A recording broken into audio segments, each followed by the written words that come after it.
တယောက်တည်းအမြဲနေထိုင်လာခဲ့တဲ့အဖိုးတို့တူဟာညစာချက်ဖို့လှုပ်တုံးပါတယ်ထမင်းကကြက်ပြီးသားဖြစ်နေတာကိုတွေးလိုက်ရပါတယ်တယောက်ယောက်သူ့အိမ်ထဲစာကိုဝင်လာတယ်လို့တစ်ထပ်တည်းယုံကြည်သွားခဲ့တာပေါ့အဖိုးရဲ့တကယ်ပဲကျမကိုဘာလို့ဒီလိုလုပ်နေရတာလဲဟာ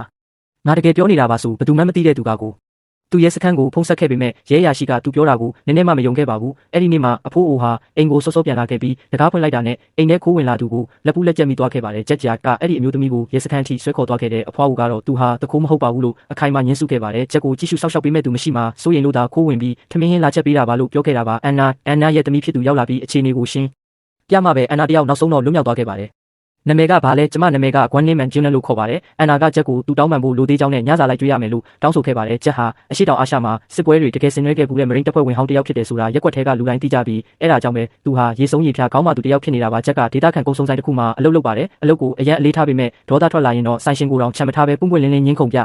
တော့ဆိုတဲ့သူပါခုဆိုရင်ဂျက်ဟာရက်ွက်ပြန်လဲဖွံ့ဖြိုးရေးစီမံကိန်းကိုပိတ်ဆို့ထားတဲ့တူရဲတော်သူဖြစ်နေပါတယ်ရက်ွက်သူရက်ွက်သားတိုင်းကဘဝအပြောင်းလဲအတွက်လျှော်ချင်းငွေကိုမျှော်လင့်နေကြသလိုလမ်းထဲကဆိုင်ရှင်တွေကလည်းစီးပွားရေးဆက်လက်လည်ပတ်နိုင်ဖို့အဲ့ဒီငွေကိုပဲအားကိုးနေကြရတာပါပဲမဲ့ဂျက်ကတော့ပြက်ပြက်တသားပဲညှင်းဆန်ခဲ့ပါတယ်သူလက်မှတ်မထိုးသမျှကာလပတ်လုံးကျန်တဲ့သူတွေရဲ့အိမ်မက်တွေဟာရေစုံမျောနေရတာပေါ့အန်နာဟာသူ့အိမ်ကိုလာပြီးချက်ပြုတ်ပေးနေတာကိုတိလိုက်ရတဲ့ကဂျက်ဟာအန်နာရဲ့ပန်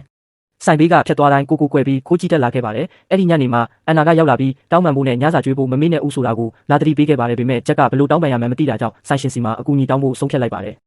ဆိုင်ရှင်ကလည်းအန်နာနဲ့ဆိုရင်ဂျက်ဟာလူတယောက်လိုပြောင်းလဲသွားတာကိုသတိပြုမိထားတာမို့ကူညီဖို့ဝမ်းသာအားရဖြစ်နေခဲ့ပါတယ်သူကဂျက်ကိုစားတောက်ဆိုင်ကောင်းကောင်းတစ်ခုဆိုခေါ်သွားပြီးစေတနာပါနဲ့ထမင်းဝိုင်းအမှုကျင့်တွေကိုတင်ပေးခဲ့တယ်လို့သူကိုယ်တိုင်ဖခင်ဖြစ်သူအတွက်ဝယ်ပေးခဲ့ဘူးတဲ့ဝတ်စုံကိုပင်ငှားပေးခဲ့ပါတယ်ချိန်တွင်မဲ့နေမှာတော့ဂျက်ဟာအဲ့ဒီဝတ်စုံနဲ့လူကြီးလူကောင်းတယောက်လိုကြည်ကောင်းနေခဲ့တယ်လို့အန်နာကလည်းလှလှပပပြင်ဆင်လာခဲ့ပါတယ်အမှုကျင့်တင်တန်းတက်ခဲ့ပေမဲ့ဂျက်ဟာအင်္ဂလိပ်စာမဖတ်တတ်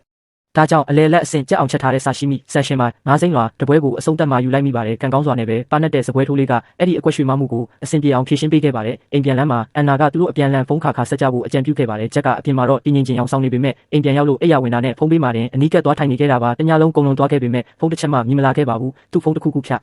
စစ်နေပြီလို့ယုံကြည်သွားတဲ့ဂျက်ဟာဆိုင်ရှင်ကိုစမတ်ဖုန်းတစ်လုံးကူးရွေးခိုင်းခဲ့ပြီးအန်နာရဲ့ပန်းဆိုင်နဲ့ကြွားကြွားဝါဝါဝင်သွားကနောက်ဆုံးမှာတော့သူမရဲ့ဖုန်းနံပါတ်ကိုအောင်မြင်စွာရရှိခဲ့ပါတယ်နောက်ရက်အနည်းငယ်အတွင်းမှာတော့သူတို့နှစ်ယောက်ဟာမနက်မှညထိနှွေးထွေးတဲ့စာတိုလေးတွေအပြန်အလှန်ပို့ဖြစ်ခဲ့ကြပြီးတခါတရံမှာ filter သုံးထားတဲ့ selfie ပုံလေးတွေကိုပါအပြန်အလှန်ပို့ပေးခဲ့ကြပါတယ်မကြမီမှာပဲသူတို့နှစ်ယောက်တွဲနေကြပြီဆိုတဲ့သတင်းဟာရက်ွက်တစ်ခုလုံးမှာပြန့်နှံ့သွားခဲ့ပါတော့တယ်